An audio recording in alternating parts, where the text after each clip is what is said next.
Tifosi Rossi, terima kasih telah mampir ke channel kami dan kembali lagi di MIRZ Point, channel khusus berita AS Roma dan klub-klub Liga Italia Serie A.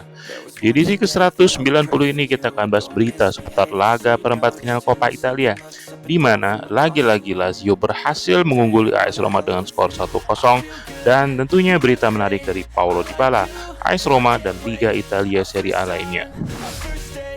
Laga babak perempat final Coppa Italia sekaligus laga derby kedua di musim ini menjadi penegas momen mimpi buruk AS Roma di laga derby mereka. Kekalahan 1-0 melalui penalti Zaccagni sudah cukup untuk membuat Roma menjadi biru dan membuat AS Roma lagi-lagi harus merupakan target untuk meraih trofi Coppa Italia untuk mereka yang ke-10 kalinya. Kekalahan ini juga menjadi laga derby keempat AS Roma di mana AS Roma gagal mencetak gol ke gawang Lazio, dan 3 dari 4 laga tersebut harus berakhir dengan kemenangan Lazio dengan skor identik 1-0. Pelatih Lazio, Maurizio Sarri, yang merayakan hari jadi yang ke-65 hari ini melanjutkan rekor positif dirinya yang mampu memenangkan 4 laga derby dalam 6 derby pertamanya. Rekor tersebut hanya mampu diraih oleh Sven-Göran Eriksson, pelatih terakhir yang mampu memberikan Scudetto ke Lazio. Hal lain yang sangat mengecewakan AS Roma adalah nyaris tidak ada kreativitas dalam diri AS Roma, di mana hanya ada 2 shot on goal yang dihasilkan, itu pun pertama kali terjadi di menit ke-70.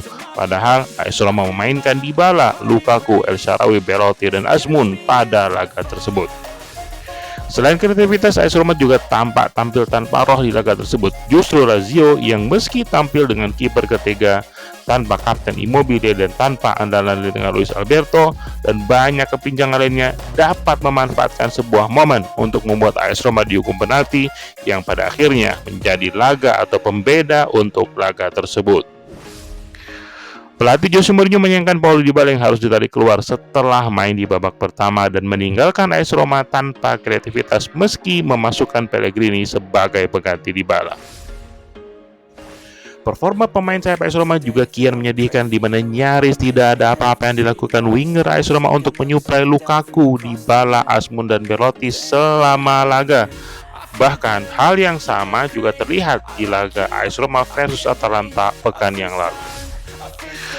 Masuki Giornata 20, AS Roma kini harus bersiap menghadapi AC Milan dan menyisakan Lukaku dan Belotti di lini serang setelah Dybala kini cedera dan tidak mampu bermain di pekan ke-20, dan Sardar Azmoun yang akan terbang ke Qatar dan membela Iran di Piala Asia 2024. Cedera yang diderita Dybala juga membuat Chelsea tampak harus berpikir ulang untuk dapat mengambil Dybala ke London. Sementara itu, bek Iago Llorente masuk dalam radar PSG untuk dapat datang dan membantu skuad Luis Enrique di Liga Prancis. Dari bursa transfer, bek incaran AS Roma, Shakhtar Soyuncu, kini juga masuk radar incaran Fulham, sehingga AS Roma tampak harus bekerja ekstra keras untuk dapat mendatangkan bek asal Turki tersebut, selain tentunya menjual Sanchez dan Spinazzola ke klub lain.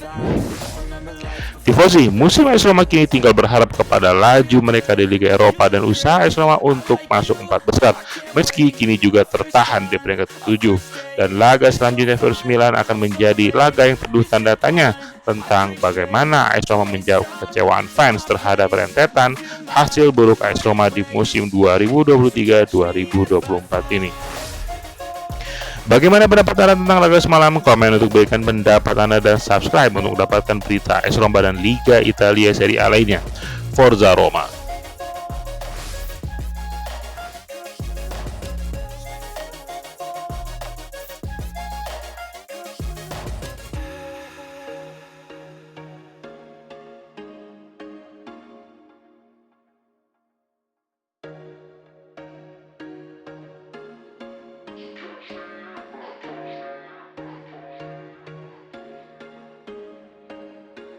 There was once a day that I would pray for you. I'd go and misbehave just so you'd notice too. Sneaking looks up and down from across the room.